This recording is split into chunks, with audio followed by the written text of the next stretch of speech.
everybody, Jessie here from JessieBanks.com, and I'm back with another coloring video. So this is CC Designs rubber stamps. It's a Roberto's Rascal image, and it is called Cutie Butterfly. You've probably seen the finished card with this one because I did do it for a design team project last month, and I didn't get a chance to get the video edited. So I'm getting it done for you now, and you guys will get to see it, and it's super fun and exciting, and I like coloring. So I'm starting off with my darkest color here, and I'm marking in all of my shadows. So this is my E04, and I'm just going to go through and do that. And then I'm going to come in with my E23, and I'm going to trace over and go over top of all of those lines and blend it out slightly further into the face. I am not going much further because I am using quite a dark skin, a lot darker of a skin tone to get my shadows in than I normally do. And this was the first time I've played with using this many markers and skins, so... Then we're going to go to E11 and continuing on with the same process of going over top and pulling everything out. I did stamp this onto Copic Express It blending card using Memento Tuxedo Black ink. So it's a Copic friendly ink. These are red rubber stamps. They do come scroll cut out, so they're already cut for you and you don't have to cut anything. They're full mounted. You can pop them on acrylic block. They'll fit in your Misties or any of your other stamp presses, anything like that.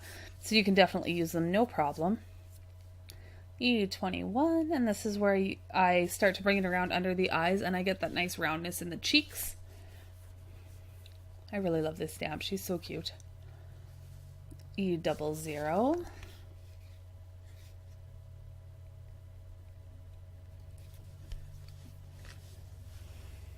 And then, R20 for the cheeks. Different. Maybe I didn't have my E90 markers then because this was filmed sometime last month. E000. This is kind of in the same boat as my previous video using the MFT stamp. I filmed this so long ago that I have no idea what colors I use. So we're all going to learn together, including myself. YR23, and I'm mapping in all of the darks on the yellow. So on her belt and her shoes and the under piece of her skirt and centers of her flowers. Or of the flowers in her hair, I should say. I like to use YR23 as my darker color because it does have that little bit of an orangey shade and it gives it a little bit more depth into the shadow than just going straight in with my Ys. I just personally like that look. That's why I jumped to a Y17 next. 15 and then 13 or 13. And then 11 is my lightest color. And when I like Copic Express It paper because it doesn't soak up a lot of my ink, so I don't go through a lot of Copic marker ink. And I find that I don't need to go back and do 2 or 3 coats. When I do color on Nina or anything like that, I tend to have to put 2 or 3 coats of marker to get everything to look as blended and smooth as it does with 1 coat on my Express It paper. So that's just a personal preference. And I taught myself to color on Express It paper, and I have always advised that you need to buy paper you can afford to continue to buy on a regular basis, whether it's Copic, whether it's Nina, whether it's, I think it's Georgia Pacific is the one people in the United States buy at Walmart. Whatever it is that you can A, get your hands on, B, sustainably, or I should say realistically afford to buy.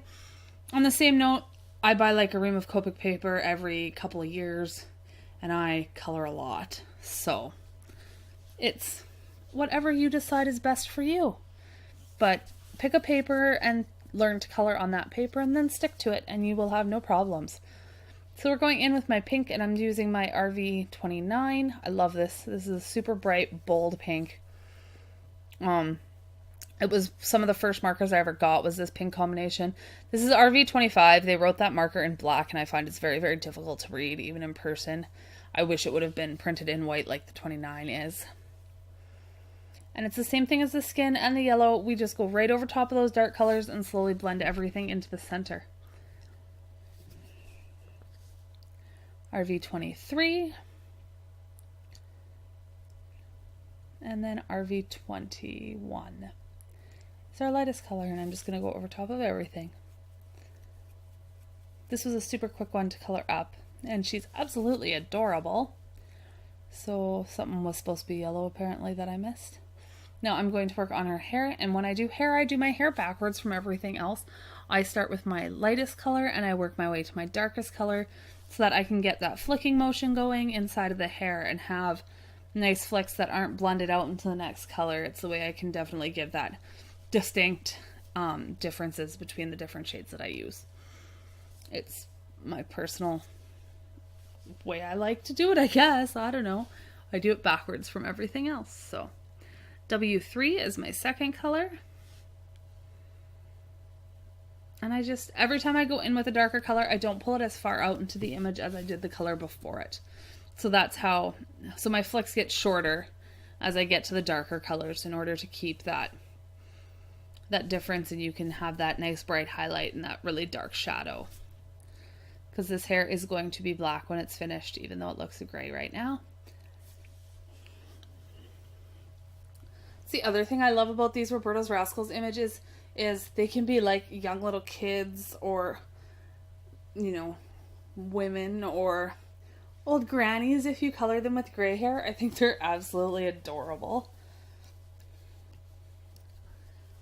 So I will have the link to my blog and my Cards in Color Facebook group. If you're not a member over there, I would love for you to be.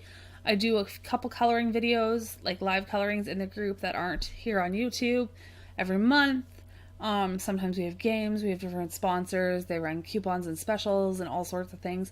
And everybody in the group shares their cards, and it's so fun, and I'd love to see what you guys are making. So if you aren't a member, I would love for you to join that. What else do I have to say for my maintenance here? Oh, if you haven't subscribed to my channel, I would love for you to subscribe, and you could hit that little bell, and then you'd know when I am filming another video, in case you find that you're missing them all of a sudden, because YouTube's doing funny things. A thumbs up is probably the best way you could help me, because the more thumbs up I get, the more people that get to see my videos, and that's always fantastic. So that's all that kind of stuff. Email, mailing address, all that's in the description box. A link to the image will be there, so everything you need can be found by just expanding that box down below. And I think that's basically it. So this is the end of the coloring. I am going to show the ink blending and the rest of this card part, and I will see you guys in the next video. Have a wonderful day. Bye.